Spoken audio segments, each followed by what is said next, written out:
మధ్యలో అదృశ్యమైపోతుంది. ఎక్కడున్నావు కాలమా అని ఎలుగెత్తి పిలిస్తే ఇదిగో నీ నీడలో ఉన్నానని కిలకిలా నవ్వుతుంది. కాలం వేసే ఎత్తుల్ని తట్టుకునేదెలా అని దాన్ని నా చేత్తో పట్టుకున్నాను. కాసేపు కాలము నేను కలిసి నడిచాం. అంతలోనే కాలంలో మెరుపులు జొరబడ్డాయేమో. అది ఎగరడం ప్రారంభించింది. దాన్ని గట్టిగా నొక్కి పట్టి అదుపులో పెట్టాను. అది కూలబడిపోయింది. ఇది కాలం వేసిన మరో ఎత్తులే అని గమనించి దాన్ని ఈడ్చుకుంటూ పోయాను.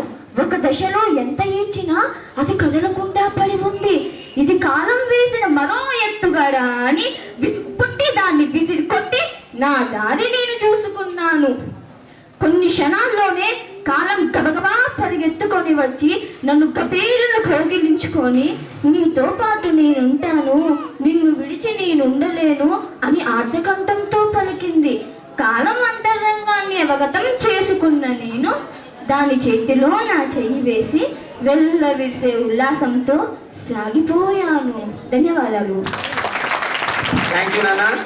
Participant number 5.